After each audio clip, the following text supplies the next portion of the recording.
terakhir yang malam itu ngasih tahu ke Egi bahwa Pina dan Egi itu akan ngelewati situ, itu sudah disetting mas, sudah disetting sama si Linda ya. Ternyata si Linda ini suka sama si Egi,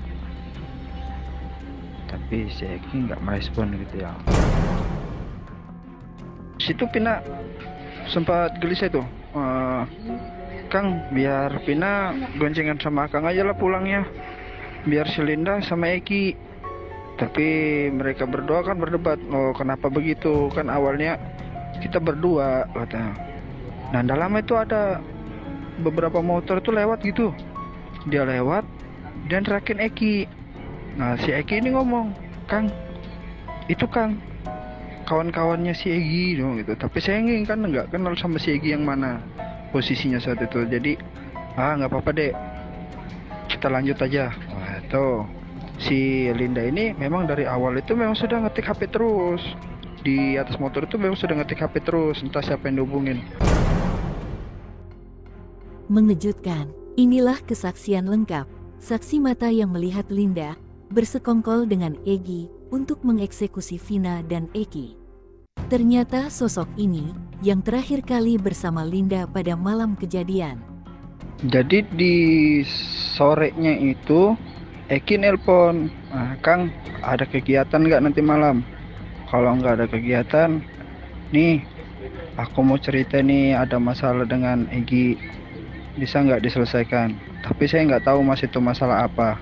Ya saya pikirkan biasalah anak-anak muda, paling nanti juga teguran lagi. Saya berpikir seperti itu kan. Oh ya sudah dek, nanti malam kita janjian di mana, saya bilang gitu kan. Ya udah nanti Akang saya telepon lah, dia bilang begitu. Nah setelah itu mas, malamnya ini sekitar jam setengah 8 itu saya telepon ini si Eki, dek jadi nggak kita ini malam jalan? Kalau kamu mau jalan bawa Pina, ya bawa juga dong Linda, masa Akang sendiri? Tuh guyonan saya kan mas. Oh iya sudah Kang, Akang kita janjian tempat biasa, sekalian nanti kita jemput Pina dan Linda. Ya sudah, oke, kita akhirnya meluncur lah, saya ini kan ketemu lah dengan si Eki ini. Akhirnya sudah ketemu, kita jemput si Pina dan Linda, kita sempat jalan-jalan ini di alun-alun itu, sempat jalan muter-muter. Setelah muter-muter itu kami sempat beli apa ini namanya, minuman lah. Ya dek, kita beli minuman dulu lah, mampir. Nah, akhirnya kita ini mampir beli minuman. Jadi setelah kami mampir beli minuman itu, di situ Pina sempat gelisah tuh, Kang biar Pina goncengan sama Kang aja lah pulangnya, biar si Linda sama Eki. Tapi mereka berdua kan berdebat, oh kenapa begitu, kan awalnya kita berdua katanya. Nah itu terus saya bilang udah nggak usah ribut, sembarang aja yang mana mau ikut. Saya bilang begitu sama si adik Eki kan.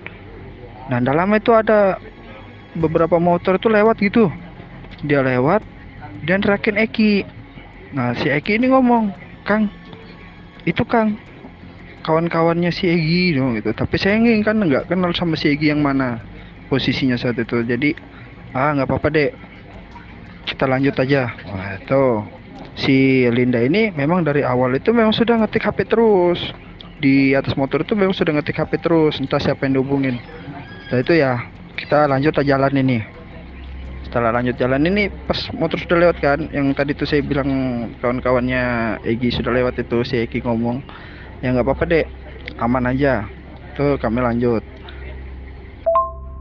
Jadi akhirnya nih kami lanjut nih mas, jalan. Rencana schedule-nya kan memang masih mau jalan-jalan ya. Karena berhubung kami sudah jalan itu, kita tuh ngelewatin tongkrongan, kayak nggak salah itu tongkrongan anak motor. Cuma saya nggak tahu lah anak motor dari mana kan, karena kan saya di luar daripada geng motor. Itu si Pina ngomong ke Linda, bilang Pina, Nah, kita pulang aja yuk. Udah mau malam juga sudah nih. Udah mau jam 11 dia bilang begitu. Ya akhirnya saya bilang, iya ya tuh Neng, kita pulang. Saya bilang begitu kan. Tahu kita pulang. Di jalan perjalanan pulang ini saya sudah ngomong sama si Eki. Dek, nanti singgah dulu beli bensin ya. Soalnya bensinnya Akang mau habis nih. Jadi akhirnya kami singgah nih. Yang singgah itu saya sama Linda. Si Eki sama Pina ini lanjut terus. Loh, saya bilang kenapa itu kok Eki jalan terus? Tak suruh si Linda hubungin si Eki. Saya bilang coba hubungin Eki itu, telepon. Jangan dulu pulang sebelum kita datang. Saya pikirkan sudah mereka ini menuju rumahnya Pina toh. Jadi maksud saya itu nunggu di rumah Pina. Maksud saya kalau memang dia sudah duluan sampai. Jadi iya Kang, udah saya telepon nih katanya gitu. Udah saya chat katanya.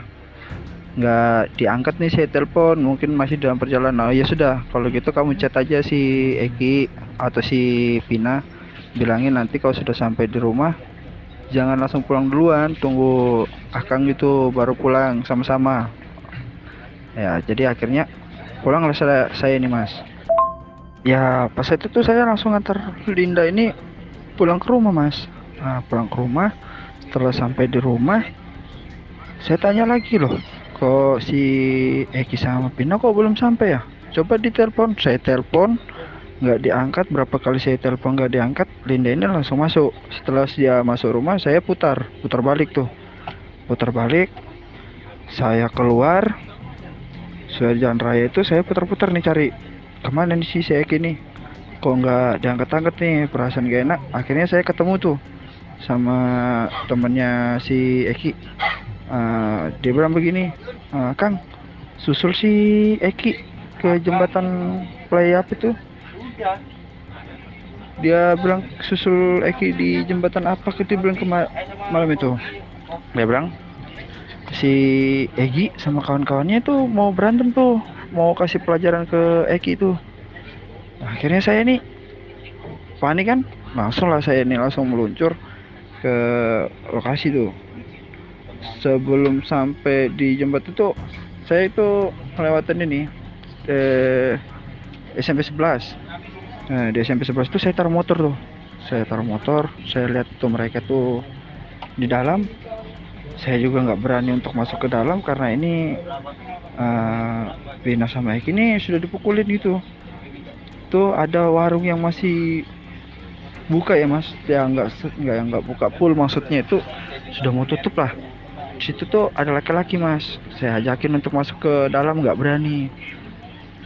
Nah dia nggak berani masuk ke dalam, akhirnya saya lah memberanikan diri ngendap, akhirnya mereka itu ya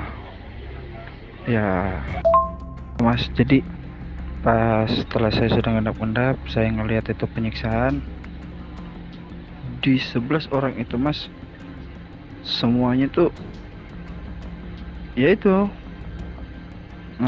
Pina itu Mas. Saya mau maju tapi saya nggak berani, apa nanti saya jadi yang ketiganya, saya bilang begitu kan. Kalau si Eki di lokasi itu juga sudah nggak bisa ditolong. Jadi setelah Pina selesai digituin, mereka bawa ke jembatan itu. Nah di situ mereka taruh Eki dan Pina ya. Setelah mereka pergi tuh saya ngampirin. Saya sempat tuh megang si pertama tuh, saya megang Eki ya. Di situ memang sepi betul lah Mas. Akhirnya saya tuh megang Eki, saya periksa Eki, nggak ada, memang sudah pergerakan. Jadi saya pindah ke Pina. Pina ini kan sudah sebagian bawahnya kan jadi saya yang terakhir nutupin si Pina pakai baju TC itu. Saya yang nutupin terakhir itu. Tuh Pina masih ngerespon saya tuh. Vina masih bernapas, masih ibaratnya membuka mata lah. Saya sempat bilang, maaf Neng, Akang terlambat datangnya. Dia cuma mengeluarkan air mata gitu ya Mas. Dia cuma mengeluarkan air mata, ingin ngasih tahu tuh ada yang mau disampaikan ke saya, tapi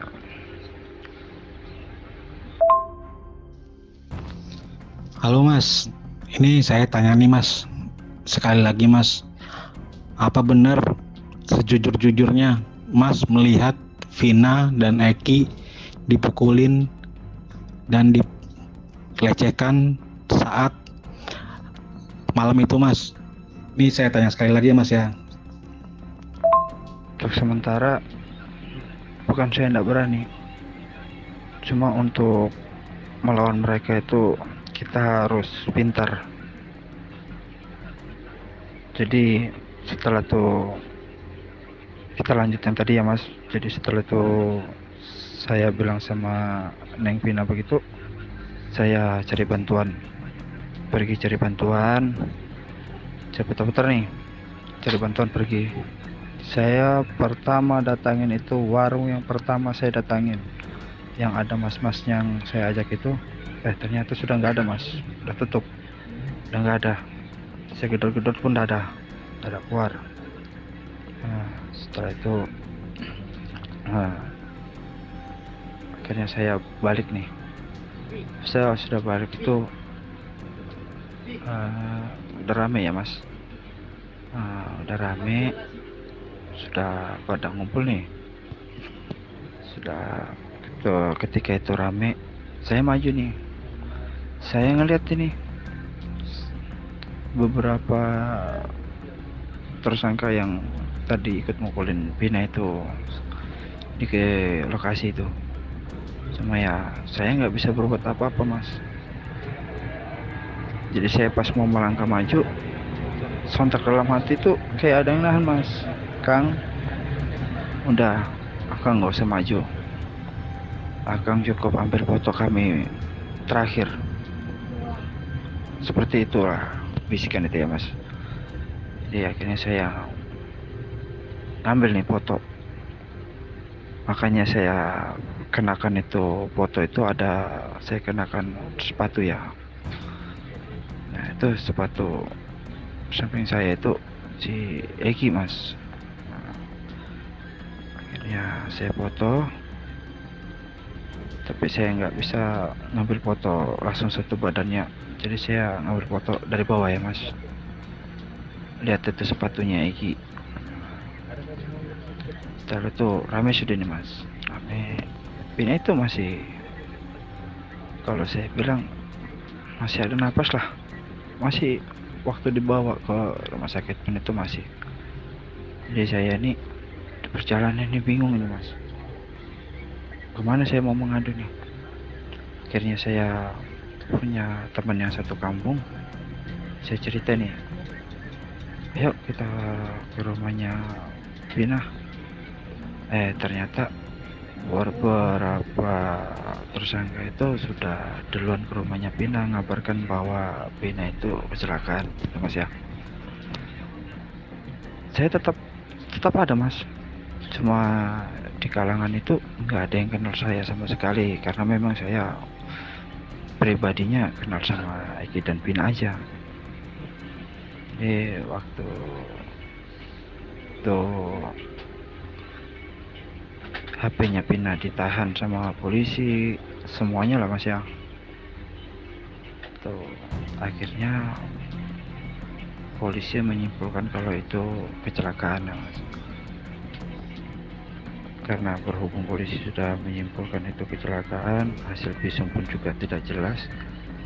Dan itu pertama awalnya itu hasil visum itu yang terdengar oleh saya, yang nempel di kemaluannya almarhum adalah spermanya Eki ya. Itu yang saya tahu pertama Mas. Jadi saya bingung kok bisa ya rumah sakit nggak tahu hasil otopsinya. Seharusnya kan Di situ kan ada sperma mereka. Kenapa itu tidak keluar, Mas? Itu pertama. Yang kedua tuh mereka bilang Eki meninggal karena terakhir ditusuk ya. Eki itu dipukul pakai balok, terus dipukul pakai batu. Begitupun juga Pina ya, Mas. Pina itu disiksa habis-habisan itu. Kalau si Pinanya, kalau untuk Pina memang disiksa habis-habisan tuh. Jadi saya itu mental saya betul-betul dihajar itu. Mental saya betul-betul dihajar habis-habisan sampai saya bingung nih. Akhirnya ada inisiatif saya ya. Ada salah satu temannya Linda itu, ya cewek juga.